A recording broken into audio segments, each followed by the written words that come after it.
Eala enjoys off-season with trip to Thailand. A few weeks before her scheduled return to the hardcourt in the same country. In a post on her Instagram account, Filipina tennis sensation Eala shared a reel from her recent vacation to Thailand. In the said clip, which has since garnered over 40,000 likes, the 20-year-old went on an adventure and took the zipline as she enjoyed the lush greenery and the view of the open sea.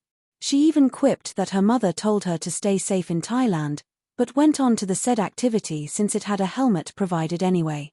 Meanwhile, this trip happens a few weeks before the scheduled start of the 2025 Southeast Asian SEA Games, which will be held in the same country from December 9th to 20th, where Alex is confirmed to be participating as part of the Philippine team. That will be one of the 2 scheduled engagements for the tennis star in the latter part of the year after she ended her season at the Hong Kong Open last October. Eala will also be joining the MGM Macau Tennis Masters, along with team captains Lee Na and Conchita Martinez, and other players such as Jack Draper, Jakub Mensik, and Song Jun Cheng in the men's division, and Mira Andreeva in the women's category. Those will cap her momentous year, which include highlights like her first WTA trophy in Guadalajara and her consistent rise to the world rankings, with her achieving the career-high placement on the 50th spot. The moment the plane dipped toward Suvarnabhumi Airport, Eala felt her shoulders sink with a rare sense of release. Not the release she practiced on the tennis court, the practiced drop of tension before the upward swing of a racket, but something softer, fuller, almost forgotten in the frantic rhythm of tournaments, training blocks, media duties, and the endless loop of recovery protocols. This was her off-season. And she had chosen Thailand. Not because it was close to the Philippines. Not because her team suggested it. But because, months ago during Wimbledon, she had received a tiny paper lotus from a Thai ball kid, who had shyly told her, for good luck. She kept it tucked inside her racket bag, even now pressed and fragile, as a reminder of gentleness in a world of relentless grit. Now she wanted to go where the lotus came from. IBKK unleashed.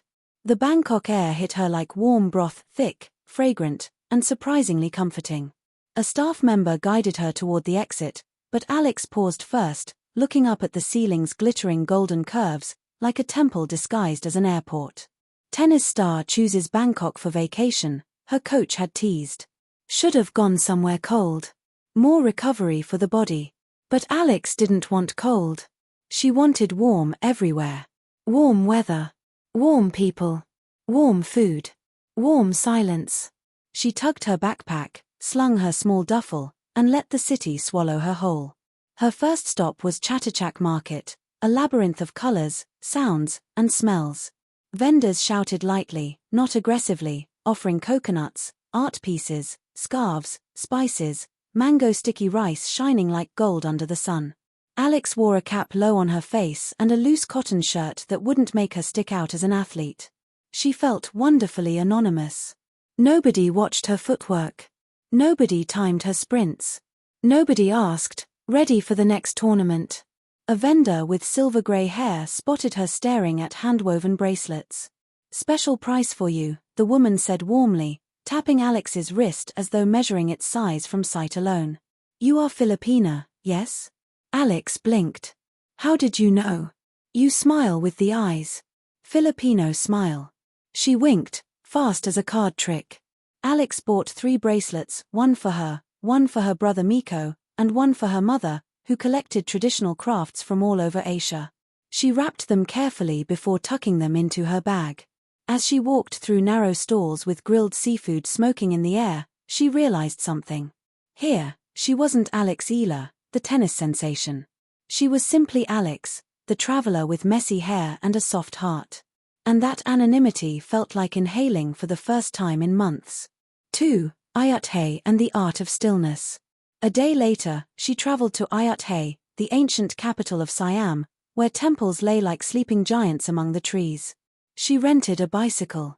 Not the high-performance kind she used for cross-training, but an old, squeaky one with mismatched handlebars and a basket full of optimistic flowers. The guide offered her a helmet. She laughed. Sir, I go on court with balls flying at 150 kilometers per hour. I can handle a bicycle. He laughed back. Then she put the helmet on anyway. As she pedaled through the ruins, Alex felt time slow. The temples were grand but worn, like wise elders watching the world move too fast. Buddha heads peeked from tree roots. Fallen stone lions guarded doorways leading to nowhere. One temple had a massive open courtyard that tempted her instinctively. She glanced around, no tourists nearby, then placed her backpack down and performed a casual shadow swing, the wind slicing around her arm as if applauding. But something felt off.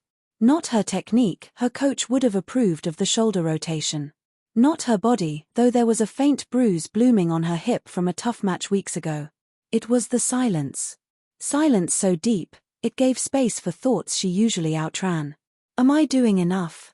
Am I training hard enough? Will next season be better? Will I disappoint people? Will I disappoint myself? She exhaled long. The questions drifted off like leaves on a river. A monk nearby approached her with quiet steps. "You look like someone who's learning to rest," he said in English tinged with Thai softness. Alex blinked, surprised. "Is it that obvious?" "Resting is an art," he said simply. "Most people are amateurs." She laughed, a sound that echoed beautifully between temple walls. He pointed at her racket bag, though she had tried hiding it under her jacket. "You carry your work even on holiday." She opened her mouth to explain, athletes never really rest. Her arm needed to stay loose, her movement mechanics couldn't degrade, but the monk raised a gentle hand. "Sometimes you must put down what you love," he said, "so when you pick it up again, you remember why you love it." Alex didn't say anything after that. She simply bowed lightly, as if the whole temple pressed a palm against her back.